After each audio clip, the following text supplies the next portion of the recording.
up everyone? How's everyone doing? Life is such a beautiful thing, don't you think? Today we're going to talk about something very important. It's actually a vital part of our day-to-day. A skill we commonly overlook. What am I talking about? Oral communication skills, of course. Specifically, the roles of speakers and listeners in effective communication. Are you ready? Let's dive in. Firstly, possessing good oral speaking skills will make you a more effective communicator. And being able to effectively listen will allow you to relate to the conveyed message. This is a beneficial tool both socially and professionally. However, it's hard to communicate effectively without one or the other. Both the speaker and the listener are responsible for ensuring effective communication. Now, let us look at the responsibilities of both speakers and listeners in the communication process. Let's go. 1. Evaluate the situation. Effective communication begins when there's a clear message intended to be conveyed. To relay that message across to the listener, it is important to avoid miscommunication. Ideally, the intended message, actual message, and the understood message are perceived similarly. To achieve this, the speaker is tasked to choose their words befitting the situation. For example, is the target audience adults or children? This factor will affect the choice of words to use to ensure effective communication. While on the other hand, the listener should listen with full attention to understand the message. Next, a speaker can receive feedback by observing the reaction of the listeners. If they show gestures of uncertainties, perhaps the message requires a different approach. Additionally, the speakers can ask questions to gauge understanding, and the listeners can, in turn, ask questions to reinforce understanding. Communication is most effective when it is a two-way process, involving both speakers and listeners. Effective communication is achieved if the listeners receive with an open mind.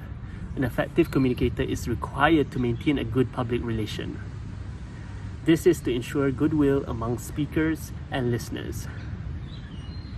It's important to not be offensive with what you say. This will affect the perception of the message. 2. Understanding needs.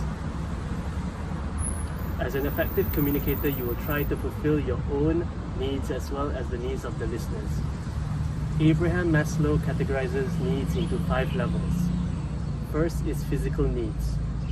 These are basic needs like food, clothing, shelter, and shelter. This need is a prerequisite for all other needs. Thus, this must be satisfied before listeners can think about other things. Second level is security needs. These include the need for a safe and secure environment that is free from physical, emotional, and mental threats. Moving on, we go to social needs. Everyone wants to feel a sense of belonging. This can be achieved by being a part of a community, a group, or a social circle. Next is esteem needs. These needs are actualized through the feeling of self-worth, self-respect, prestige, power, and recognition. And finally, self-actualization needs. These are of a higher level needs, which are met through a sense of achievement and by helping others realize their goals.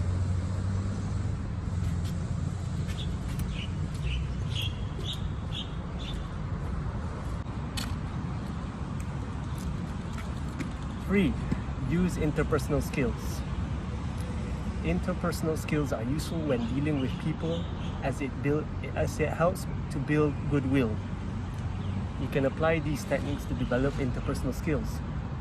Firstly, make you statements. This involves saying things in a way that you put the interests of the listeners first. For example, to help customers get value for their money, we have lowered the price to 5%. In order to sell our stock quickly, we have lowered the price by 5%. See the difference? Secondly, have a positive attitude. Demonstrate a positive attitude by developing good relationships with everyone around.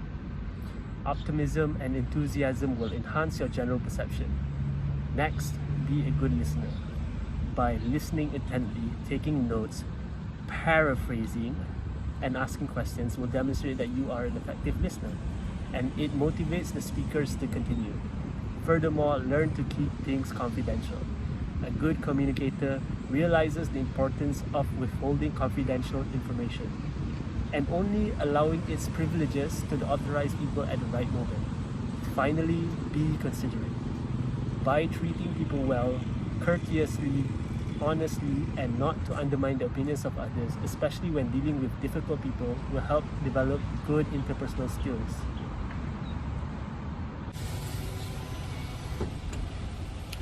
Ultimately, it is both the responsibilities of the speakers and listeners in ensuring effective communication. Speakers is the sender while the listener is the receiver. Both have roles in this process. We had gone over a few roles of speakers and listeners. Let's recap. First is to evaluate the situation. To do so is to avoid miscommunication, give and receive feedback, and maintain goodwill. Second is to understand needs. There are 5 levels of needs. We have physical needs, which are basic necessities. Then we have security needs, which is a safe environment. Then we have social needs. We all want to feel a sense of belonging. Then we have esteem needs, the feeling of self-worth. And finally, self-actualization needs, which is a sense of achievement by helping others. Third and final role is to use interpersonal skills by demonstrating a positive rapport, by putting the needs of listeners first, ensuring a positive attitude, keeping things confidential, by being a good listener, and to always be considerate. So by ensuring that these responsibilities are met by both speakers and listeners, the possibility for effective communication is limitless. And I truly believe that the world will be a better place when we all learn to communicate effectively. That's all for today. See you in the next one. One heart, one world. Najmi signing off. Thank you.